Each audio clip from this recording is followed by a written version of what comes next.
നമസ്കാരം. രാത്രിയുടെ ദേവതയാണ് സാക്ഷാൽ വരാഹി ദേവി. ലളിതാംബിക ദേവിയുടെ പടത്തലവി കൂടിയാണ്. അതിനാൽ തന്നെ ഏതനീതിയും ചെറുക്കുവാൻ ദേവി നിമിഷം നേരം കൊണ്ട് തന്നെ പ്രവർത്തിക്കും എന്നതാണ് വാസ്തവം. അതിനാൽ തന്നെ തന്റെ ഭക്തരുടെ ജീവിതത്തിൽ വന്നു ചേരുന്ന ഏത് ദുരിതവും അനീതിയും ദേവി പൊറുക്കുന്നതല്ല. ദുരിതപൂർണമായ അവസ്ഥയെ തരണം ചെയ്യുവാനും അനീതിയെ ഫലപ്രദമായി തന്നെ ഒഴിവാക്കുവാനും നിങ്ങൾക്ക് സാധിക്കും. അതിനാൽ തന്നെ അമ്മയെ ആരാധിച്ച് ഇത്തരത്തിലുള്ള ശുഭകരമായ ഫലങ്ങൾ ജീവിതത്തിൽ നേടുന്നവർ തന്നെയാണ് ഏവരും. എന്നാൽ അമ്മയുമായി ബന്ധപ്പെട്ട് ചില കാര്യങ്ങൾ പരാമർശിക്കേണ്ടതായിട്ടുണ്ട്. ജനനം മുതൽ ചില നക്ഷത്രക്കാർക്ക് വരാഹി കടാക്ഷം ഉള്ളവർ തന്നെയാകുന്നു. ഈ പരാമർശിച്ചതിന്റെ അർത്ഥം മറ്റാര് പ്രാർത്ഥിച്ചാലും അമ്മ പ്രാർത്ഥന കേൾക്കില്ല എന്നല്ല. ഇവർക്ക് മുൻജന്മ ബന്ധത്താൽ ഇത്തരത്തിലുള്ള കാര്യങ്ങൾ ഈ ജന്മത്തിൽ വന്ന് ഭവിച്ചിട്ടുള്ളതാകുന്നു. മുൻജന്മ കർമ്മഫലത്താലും ഇത്തരത്തിലുള്ള ഫലങ്ങൾ ഈ നക്ഷത്രക്കാർക്ക് വന്ന് ഭവിച്ചിട്ടുള്ളതാകുന്നു. അതിനാൽ തന്നെ ഇവർ ആരാധിക്കുമ്പോൾ വളരെ വേഗം ഉയർച്ച അവരുടെ ജീവിതത്തിലേക്ക് കടന്നു വരും. എന്നാൽ ആര് തന്നെ അമ്മയെ പ്രാർത്ഥിച്ചാലും അവരുടെ ജീവിതത്തിൽ മാറ്റങ്ങൾ വന്നു ചേരും എന്ന കാര്യം നിസ്സംശയം പറയാം. അമ്മയെ ആരാധിക്കുവാൻ സാധിച്ചില്ല എങ്കിൽ പോലും വജ്രഘോഷം എന്ന് നിത്യവും പറഞ്ഞാൽ പോലും ഉരുവിട്ടാൽ പോലും അവർക്ക് സൗഭാഗ്യങ്ങൾ തേടിയെത്തും. അത്രമേൽ ഉയർച്ച നൽകുന്ന ദേവതയാണ് വരാഹി ദേവി. വരാഹി ദേവിയുമായി ബന്ധപ്പെട്ട് പരാമർശിക്കുന്ന വരാഹി ദേവിയുടെ കാവലുള്ള ജനനം മുതൽ കാവലുള്ള ആ നക്ഷത്രക്കാരെ കുറിച്ച് മനസ്സിലാക്കാം. ഏവരും അമ്മയെ മനസ്സിൽ ധ്യാനിച്ചുകൊണ്ട് വജ്രഘോഷം എന്ന കമന്റ് ബോക്സിൽ രേഖപ്പെടുത്തുവാൻ ശ്രമിക്കുക. വെള്ളിയാഴ്ച ദിവസം നടത്തുന്ന വിശേഷാൽ ലക്ഷ്മി വരാഹി പൂജയിൽ ഉൾപ്പെടുത്താൻ ആഗ്രഹിക്കുന്നവർ പേരും ജന്മനക്ഷത്രവും കമന്റ് ബോക്സിൽ രേഖപ്പെടുത്തുക. ആദ്യത്തെ നക്ഷത്രമായി പരാമർശിക്കുവാൻ സാധിക്കുന്നത് അശ്വതി നക്ഷത്രമാണ്. അശ്വതി നക്ഷത്രക്കാർക്ക് ജനനം മുതൽ വരാഹി ദേവിയുടെ കടാക്ഷം ഉള്ളവർ തന്നെയാകുന്നു. അതിനാൽ തന്നെ ഇവർ നിത്യവും വരാഹി ദേവിയെ ആരാധിക്കുന്നത് ഏറ്റവും വിശേഷമാണ്. കാരണം വളരെ വേഗം ഫലങ്ങൾ ഇവരുടെ ജീവിതത്തിലേക്ക് കടന്നു വരും. ദേവിയുടെ കടാക്ഷം നിത്യവും വർദ്ധിപ്പിക്കുക എന്ന കാര്യമാണ് നിങ്ങൾ ചെയ്യേണ്ടത്. പ്രത്യേകിച്ചും നിത്യവും ദേവിയെ ആരാധിക്കുന്നതും ദേവിയുടെ വിശേഷപ്പെട്ട ദിവസങ്ങളിൽ ദേവിക്ക് മാതളം സമർപ്പിക്കുന്നതും പ്രത്യേകിച്ചും അല്ലികളായി സമർപ്പിക്കുന്നത് ഏറ്റവും ശുഭകരമാണ്. നിത്യവും ദേവിയുടെ അറിയാവുന്ന മന്ത്രങ്ങൾ ജപിക്കുന്നതും വജ്രഘോഷം എന്ന് നിത്യവും ഉരുവിടുന്നതും ഏറ്റവും ശുഭകരമാണ്. കൂടാതെ പോർട്രിനി, വത്താളി എന്നീ നാമങ്ങൾ നിത്യവും ജപിക്കുന്നതും ഏറ്റവും ശുഭകരം തന്നെയാണ്. ഈ നാമങ്ങൾ ജപിക്കുന്നതിലൂടെയും സർവ്വ ഐശ്വര്യങ്ങൾ നിങ്ങൾക്ക് വന്നു ചേരും. നിങ്ങളെ ആരെങ്കിലും ഉപദ്രവിക്കുകയാണ് എങ്കിൽ തീർച്ചയായും ഉടനെ തന്നെ അവർക്ക് തിരിച്ചടിയും ലഭിക്കും. ദേവിയുടെ കാവലുള്ള നക്ഷത്രക്കാരാണ് നിങ്ങൾ. ദേവിയെ നിത്യവും ആരാധിച്ച് മുന്നോട്ട് പോവുക. മറ്റൊരു നക്ഷത്രം ഭരണി നക്ഷത്രമാണ്. ഭരണി നക്ഷത്രക്കാരുമായി ബന്ധപ്പെട്ടും ഇത്തരത്തിലൊരു ഫലം പരാമർശിക്കുവാൻ സാധിക്കും. കാരണം ജനനം മുതൽ ദേവിയുടെ കടാക്ഷമുള്ള നക്ഷത്രക്കാരാണ് നിങ്ങൾ. അതിനാൽ തന്നെ ദേവിയുടെ അനുഗ്രഹത്താൽ ജീവിതത്തിൽ ഉയർച്ച വന്നു ചേരാം. എന്നാൽ ദേവിയെ നിങ്ങൾ നിത്യവും ആരാധിക്കുന്നതിലൂടെ ശരിയായ രീതിയിലുള്ള ഫലങ്ങൾ വന്നു ചേരും. അതിനാൽ തന്നെ ദേവിയെ നിത്യവും ആരാധിക്കുവാൻ ശ്രമിക്കുക. ദേവിയുടെ മന്ത്രങ്ങൾ നിത്യവും ജപിക്കുക. സാധിക്കുന്ന അത്രയും തവണ ജപിക്കുക. കൂടാതെ വിശേഷിച്ചും ചൊവ്വ വെള്ളി ദിവസങ്ങളിൽ ദേവിയെ ആരാധിക്കുന്നതും ദേവിയുടെ വിശേഷപ്പെട്ട ദിവസങ്ങളിൽ ദേവിക്ക് മാതളം സമർപ്പിക്കുന്നതും അഥവാ മാതളത്തിന്റെ അല്ലികൾ സമർപ്പിക്കുന്നതും ഏറ്റവും ശുഭകരമാണ്. കൂടാതെ ദേവിയെ ആരാധിക്കുമ്പോൾ മറ്റൊരു കാര്യം കൂടി പ്രത്യേകം ശ്രദ്ധിക്കുക. നിങ്ങൾക്ക് സാധിക്കും എങ്കിൽ മറ്റൊരു ചെറിയ വിളക്ക് കൂടി ദേവിയെ സങ്കല്പിച്ച് നിത്യവും തെളിയിക്കുക. സർവ്വ ഐശ്വര്യപ്രദം തന്നെയാണ്. രാത്രി സമയം ദേവിയെ ആരാധിക്കുന്നതും ഏറ്റവും ശുഭകരം തന്നെയാണ്. രാത്രിയുടെ ദേവത തന്നെയാണ് സാക്ഷാൽ വരാഹി ദേവി. ദേവിയെ മനസ്സറിഞ്ഞ് പ്രാർത്ഥിച്ച് മുന്നോട്ട് പോവുകയാണ് എങ്കിൽ തീർച്ചയായും നിങ്ങളുടെ ജീവിതത്തിൽ ശുഭകരമായ മാറ്റങ്ങൾക്ക് തുടക്കമാകും എന്ന കാര്യം ഓർക്കുക. ഒരവസരത്തിലും അമ്മയെ തള്ളിപ്പറയാൻ പാടില്ല എന്ന കാര്യം പ്രത്യേകം ഓർക്കുക. മറ്റൊരു നക്ഷത്രം അനിഴം നക്ഷത്രമാണ്. അനിഴ നക്ഷത്രക്കാർക്കും വരാഹി അമ്മയുടെ കടാക്ഷമുള്ള നക്ഷത്രക്കാരാണ്. ജനനം മുതൽ ഇത്തരത്തിലൊരു സൗഭാഗ്യം നിങ്ങൾക്ക് ലഭിച്ചിട്ടുണ്ട് എന്ന് തന്നെ പറയാം. അതിനാൽ തന്നെ വരാഹി അമ്മയെ നിത്യവും നിങ്ങൾ ആരാധിക്കുക. സാധിക്കുന്ന അവസരങ്ങളിലെല്ലാം തന്നെ വരാഹി അമ്മയുടെ നാമങ്ങൾ, വിശേഷപ്പെട്ട മന്ത്രങ്ങൾ ജപിക്കുക. വജ്രഘോഷം എന്നോ പോട്രിനി, വർത്താളി എന്നീ നാമങ്ങൾ ജപിക്കുന്നതും പറയുന്നതും ഏറ്റവും ശുഭകരമാണ്. നിങ്ങൾക്ക് കഴിയുന്നത്ര തവണ പറയുക. വരാഹിയമ്മയെ മനസ്സിൽ ധ്യാനിച്ചുകൊണ്ട് തന്നെ ജപിക്കുക. കൂടാതെ വരാഹിയമ്മയ്ക്ക് ഒരു വിളക്ക് പ്രത്യേകമായി കത്തിക്കുന്നതും ശുഭകരമാണ്. വിളക്ക് തെളിയിക്കുവാൻ ശ്രമിക്കുക. ചെറിയ വിളക്കാണ് എങ്കിലും കുഴപ്പമില്ല.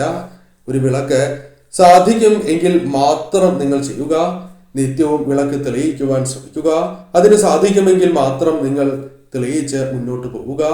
കൂടാതെ ദേവിയുടെ വിശേഷപ്പെട്ട ദിവസങ്ങളിൽ ദേവിക്ക് മാതളം സമർപ്പിച്ച് പ്രാർത്ഥിക്കുന്നത് സർവ്വ ഐശ്വര്യപ്രദമാണ്. കൂടാതെ ആ മാതളം കുടുംബാംഗങ്ങൾ ഏവരും സേവിക്കുന്നതും ശുഭകരമായ ഫലങ്ങൾ നൽകും. നിങ്ങൾ ദേവിയെ ആരാധിക്കുന്നതിലൂടെ പെട്ടെന്ന് തന്നെ ജീവിതത്തിൽ മാറ്റങ്ങൾ കണ്ടു തുടങ്ങും. അതിനാൽ തന്നെ അമ്മയെ നിത്യവും ആരാധിച്ച് മുന്നോട്ട് പോകുവാൻ പ്രത്യേകം ശ്രദ്ധിക്കുക. മറ്റൊരു നക്ഷത്രം ചോതി നക്ഷത്രമാണ്. ചോതി നക്ഷത്രക്കാർക്കും ജനനം മുതൽ അമ്മയുടെ കടാക്ഷം ജീവിതത്തിൽ വന്ന് ചേർന്നിരിക്കുന്നതായ നക്ഷത്രക്കാരാകുന്നു. നിങ്ങൾ അമ്മയെ നിത്യവും ആരാധിക്കുക. സാധിക്കുന്ന അവസരങ്ങളിലെല്ലാം തന്നെ അമ്മയെ ആരാധിക്കുന്നതിനോടൊപ്പം മാതള നാരങ്ങ കൂടി സമർപ്പിച്ച് പ്രാർത്ഥിക്കുക. സാധിക്കുന്നില്ല എങ്കിൽ വിശേഷപ്പെട്ട ദിവസങ്ങളിൽ അമ്മയ്ക്ക് സമർപ്പിക്കുക.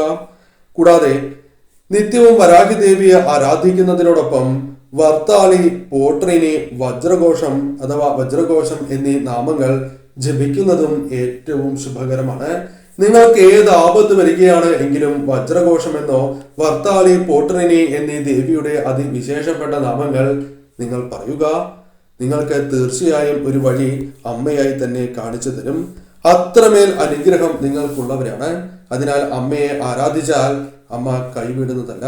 തീർച്ചയായും നിങ്ങൾക്ക് ഫലങ്ങൾ നിങ്ങളുടെ കൺമുൻപിൽ തന്നെ തെളിയും. മറ്റൊരു നക്ഷത്രമായി പരാമർശിക്കുന്നത് മകം നക്ഷത്രമാണ്. മകം നക്ഷത്രക്കാർക്കും ജനനം മുതൽ അമ്മയുടെ കടാക്ഷം ഉള്ളവരാണ്. അതിനാൽ തന്നെ തീർച്ചയായും അമ്മയെ നിങ്ങൾ ആരാധിക്കേണ്ടത് അനിവാര്യമാണ്. നിത്യവും നിങ്ങൾക്ക് സാധിക്കും എങ്കിൽ ആരാധിക്കുക. ദേവിയെ ആരാധിക്കുന്നതിനോടൊപ്പം നിങ്ങൾക്ക് സാധിക്കുമെങ്കിൽ ഒരു വിളക്ക് കൂടി തെളിയിക്കുക. സാധിക്കുമെങ്കിൽ മാത്രം.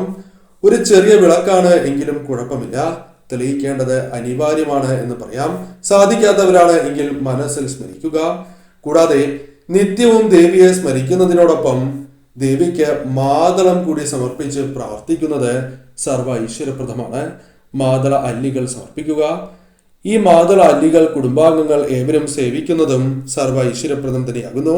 ദേവിയെ നിത്യവും ആരാധിക്കുന്നതിനോടൊപ്പം ദേവിയുടെ വിശേഷപ്പെട്ട നാമങ്ങളായ വജ്രഘോഷം, വർത്താളി, പോട്രിനി എന്നീ നാമങ്ങൾ ജപിക്കുന്നതും ഏറ്റവും വിശേഷമാണ് എന്ന കാര്യവും ഓർക്കുക. മറ്റൊരു നക്ഷത്രമായി പരാമർശിക്കുന്നത് തിരുവോണം നക്ഷത്രമാണ്. വരാഹി ദേവിയുടെ കടാക്ഷമുള്ള നക്ഷത്രക്കാർ തന്നെയാണ് ഇവർ നിത്യവും അമ്മയെ ആരാധിക്കുന്നതിലൂടെ സവിശേഷമായ മാറ്റങ്ങൾ തന്നെ ജീവിതത്തിലേക്ക് കടന്ന് വരിക തന്നെ ചെയ്യും. ഏത് ദുഃഖത്തിലും ദുരിതത്തിലും അമ്മയുടെ ഒരു താങ്ങ് നിങ്ങൾക്ക് ലഭിക്കുന്നതാണ്. അമ്മ നിങ്ങൾക്ക് ശുഭകരമായ കാര്യങ്ങൾ നൽകും എന്ന കാര്യം ഓർക്കേണ്ടതായിട്ടുണ്ട്. അമ്മ താങ്ങായി നിൽക്കും എന്ന കാര്യം പ്രത്യേകം നിങ്ങൾ ഓർക്കേണ്ടതായിട്ടുണ്ട്. ജീവിതത്തിൽ ഐശ്വര്യങ്ങൾ വന്നു ചേരാനും മനോബലം വർദ്ധിക്കുവാനും ശത്രുക്കളെ ഫലപ്രദമായി നേരിട്ട് വിജയങ്ങൾ കരസ്ഥമാക്കുവാനും നിങ്ങൾക്ക് സാധിക്കും. ബുദ്ധിശക്തി വർദ്ധിക്കും. ശരിയായ രീതിയിൽ നിങ്ങൾക്ക് പ്രവർത്തിക്കാനുള്ള ഊർജം ലഭിക്കും. അമ്മയെ നിത്യവും ആരാധിക്കുക. വർത്താളി, പോട്ടനി എന്നീ നാമങ്ങൾ ജപിക്കുന്നതിനോടൊപ്പം വജ്രഘോഷം കൂടി നിങ്ങൾ നിത്യവും പറയുക. സർവ്വ ഐശ്വര്യപ്രദമാണ്. സാധിക്കുമെങ്കിൽ ദേവിക്ക് ഒരു വിളക്ക് തെളിയിക്കുകയും സാധിക്കുന്ന അവസരങ്ങളിലെല്ലാം തന്നെ ദേവിക്ക് മാതള നാരങ്ങ സമർപ്പിച്ച് പ്രാർത്ഥിക്കുന്നതും ഏറ്റവും ശുഭകരമാണ്. മറ്റൊരു നക്ഷത്രമായി പരാമർശിക്കുന്നത് വിശാഖം നക്ഷത്രമാണ്. വിശാഖം നക്ഷത്രക്കാരെ സംബന്ധിച്ചിടത്തോളം ജനനം മുതൽ വരാഹി കടാക്ഷമുള്ളവരാണ് നിങ്ങൾ. അതിനാൽ വരാഹിയമ്മയെ നിങ്ങൾ ആരാധിക്കാതിരിക്കരുത് എന്ന കാര്യമാണ് ആദ്യമേ മനസ്സിലാക്കേണ്ടത്. നിത്യവും വരാഹി ദേവിയെ ആരാധിക്കുക. വജ്രഘോഷം, പോട്രിനി, വർത്താളി എന്നീ ദേവിയുടെ ഏറ്റവും വിശേഷപ്പെട്ട നാമങ്ങളെങ്കിലും നിത്യവും ജപിക്കുന്നതോ അഥവാ ഉരുവിടുന്നതോ ഉത്തമമാകുന്നു. നിങ്ങൾക്ക് സാധിക്കുന്ന അത്രയും തവണ ഉരുവിടുക. അതാണ് നാം ചെയ്യേണ്ടത്. കൂടാതെ നിത്യവും വരാഹി ദേവിക്ക് ഒരു വിളക്ക് തെളിയിക്കുന്നതും ശുഭകരമാണ്. അത് നിത്യവും തുടർന്നു പോരുവാൻ സാധിക്കും എങ്കിൽ അപ്രകാരം ചെയ്യുക. കൂടാതെ നിത്യവും വരാഹി ദേവിക്ക് മാതളം സമർപ്പിച്ച് പ്രാർത്ഥിക്കുന്നത് ശുഭകരമാണ്. നിത്യവും സാധിക്കുന്നില്ല എങ്കിൽ നിങ്ങൾക്ക് സാധിക്കുന്നതായ അവസരത്തിൽ പ്രത്യേകിച്ചും ദേവിക്ക് ഏറ്റവും വിശേഷപ്പെട്ട ദിവസം ഇപ്രകാരം സമർപ്പിച്ച് പ്രാർത്ഥിക്കുന്നത് സർവ്വ ഐശ്വര്യപ്രദമാണ്. കൂടാതെ നിങ്ങളുടെ ജീവിതത്തിൽ എത്ര ദുരിതങ്ങളും ദുഃഖങ്ങളും വരികയാണ് എങ്കിലും ഒരു വഴി ദേവിയായി തന്നെ നിങ്ങൾക്ക് കാണിച്ചു തരും. എന്നാൽ അമ്മയിൽ പൂർണ്ണ വിശ്വാസം അർപ്പിച്ച് പ്രാർത്ഥിച്ചാൽ മാത്രമേ ഇത്തരത്തിലുള്ള ഫലങ്ങൾ ജീവിതത്തിലേക്ക് കടന്നു വരൂ. തീർച്ചയായും നിങ്ങൾക്ക് അനുകൂലമായ ഫലങ്ങൾ വന്നു ചേരും. വരാഹി ദേവിയെ രാത്രി ആരാധിക്കുന്നതും ഏറ്റവും ശുഭകരമാണ് എന്ന കാര്യവും ഓർക്കേണ്ടതായിട്ടുണ്ട്. മറ്റൊരു നക്ഷത്രം ചിത്തിര നക്ഷത്രമാണ്. ചിത്തിര നക്ഷത്രക്കാർക്കും വരാഹി ദേവിയുടെ കടാക്ഷം ജനനം മുതൽ ഉള്ളവരാകുന്നു. വളരെയധികം മാറ്റങ്ങൾ വരാഹി ദേവിയെ ആരാധിക്കുന്നതിലൂടെ ഇവരുടെ ജീവിതത്തിലേക്ക് കടന്നു വരും. എത്ര ദുഃഖത്തിലും ദുരിതത്തിലും അമ്മയുടെ സഹായം കൂടാതെ ഒരു താങ്ങായി അമ്മ എപ്പോഴും നിങ്ങളുടെ ഒപ്പം ഉണ്ടാകും എന്നതാണ് വാസ്തവം. അതിനാൽ തന്നെ ഏത് ദുരിതത്തെയും തരണം ചെയ്ത് മുന്നോട്ട് പോകുവാൻ നിങ്ങൾക്ക് സാധിക്കുക തന്നെ ചെയ്യും. എന്നാൽ അമ്മയിൽ പൂർണ്ണ വിശ്വാസം അർപ്പിച്ച് മുന്നോട്ട് പോവുക. നിത്യവും അമ്മയുടെ നാമങ്ങൾ ജപിക്കുക. വജ്രഘോഷം, പോട്രിനി, വർത്താളി എന്നീ നാമങ്ങളും നിങ്ങൾക്കറിയാവുന്ന മറ്റ് നാമങ്ങളും നിത്യവും ജപിക്കുന്നത് ശുഭകരമാണ്. കൂടാതെ ഒരു കാര്യം കൂടി ശ്രദ്ധിക്കുക. നിങ്ങൾക്ക് സാധിക്കുമെങ്കിൽ നിത്യവും ദേവിക്ക് വിളക്ക് തെളിയിക്കുക. ദേവിക്കായി ഒരു വിളക്ക് തെളിയിക്കുക. സാധിക്കുന്നില്ല എങ്കിൽ ദേവിയെ നിത്യവും ആരാധിക്കുക. കൂടാതെ സാധിക്കുന്ന അവസരങ്ങളിലെല്ലാം തന്നെ ദേവിക്ക് മാതളം സമർപ്പിച്ച് പ്രാർത്ഥിക്കുന്നത് സർവ്വ ഐശ്വര്യപ്രദമാണ്. നിത്യവും ദേവിയെ ആരാധിക്കുന്നതിലൂടെ പോലും നിങ്ങൾക്ക് വളരെയധികം മാറ്റങ്ങൾ ജീവിതത്തിൽ പ്രകടമായി തന്നെ വരും. ക്രമേണ പല രീതിയിലുള്ള മാറ്റങ്ങളും നിങ്ങൾക്ക് പ്രകടമാവുക തന്നെ ചെയ്യും. മറ്റൊരു നക്ഷത്രമായി പരാമർശിക്കുന്നത് രേവതി നക്ഷത്രമാണ്. രേവതി നക്ഷത്രക്കാരെ സംബന്ധിച്ചിടത്തോളം വരാഹി ദേവിയുടെ കടാക്ഷം കാവലുള്ള നക്ഷത്രക്കാരാകും. അതിനാൽ തന്നെ ഇവരെ ഉപദ്രവിച്ചാൽ തിരിച്ചടി ലഭിക്കും എന്ന കാര്യം നിസ്സംശയം പറയാം. നിങ്ങളുടെ ജീവിതത്തിൽ സൗഭാഗ്യങ്ങൾ തേടിയെത്തുവാൻ വരാഹി ദേവിയെ നിത്യവും ആരാധിക്കുന്നത് ശുഭകരമാണ്. ദേവിയുടെ അനുഗ്രഹം നാൾക്കുനാൾ വർദ്ധിപ്പിക്കുക എന്ന കാര്യമാണ് നിങ്ങൾ ചെയ്യേണ്ടത്. നിങ്ങൾക്കത് സാധിക്കും എന്ന കാര്യവും ഓർക്കുക. നിത്യവും അമ്മയെ ആരാധിച്ച് മുന്നോട്ട് പോവുക. പ്രത്യേകിച്ചും വരാഹി ദേവിയുടെ വിശേഷപ്പെട്ട നാമങ്ങൾ നിത്യവും ജപിക്കുക. നിങ്ങൾക്കറിയാവുന്ന മന്ത്രങ്ങൾ ജപിക്കുക. വർത്താളി, പോട്രിനി, വജ്രഘോഷം അഥവാ വജ്രഘോഷം എന്നീ നാമങ്ങൾ ഏറ്റവും വിശേഷപ്പെട്ട നാമങ്ങളാണ്. ഈ നാമങ്ങൾ കൂടി നിത്യവും ജപിക്കുവാൻ അഥവാ ഉരുവിടുവാൻ പ്രത്യേകം ശ്രദ്ധിക്കുക. സാധിക്കുന്ന അവസരങ്ങളിൽ ദേവിക്ക് ഫലങ്ങൾ, പ്രത്യേകിച്ചും മാതള നാരങ്ങ സമർപ്പിച്ച് പ്രാർത്ഥിക്കുന്നത് ഏറ്റവും വിശേഷമാകുന്നു. തീർച്ചയായും ഈ കാര്യങ്ങൾ ചെയ്ത് മുന്നോട്ട് പോവുക. സാധിക്കുന്നവരാണ് എങ്കിൽ ദേവിക്ക് ഒരു വിളക്ക് കൂടി തെളിയിക്കുവാൻ ശ്രമിക്കുക. എന്നാൽ നിത്യവും തുടർന്ന് പോലും സാധിക്കും എങ്കിൽ ഇപ്രകാരം ചെയ്യുക. തീർച്ചയായും നിങ്ങളുടെ ജീവിതത്തിൽ വളരെയധികം മാറ്റങ്ങൾ വന്നു ചേരും. പെട്ടെന്ന് തന്നെ പല രീതിയിലുള്ള കാര്യങ്ങളും അനുകൂലമായി തീരും എന്ന കാര്യം ഓർക്കുക. വരാഹി ദേവിയെ ആരാധിച്ചാലും അവർക്ക് ഉടനെ തന്നെ ഫലം ലഭിക്കും എന്ന കാര്യം നിസ്സംശയം പറയാം. എന്നാൽ പൂർണ്ണമായും അമ്മയെ വിശ്വസിച്ചുകൊണ്ട് മാത്രമേ പ്രാർത്ഥിക്കുവാൻ പാടൂ. എന്നാൽ വളരെ വേഗം ഫലങ്ങൾ നിങ്ങൾക്ക് അനുകൂലമായി തീരും.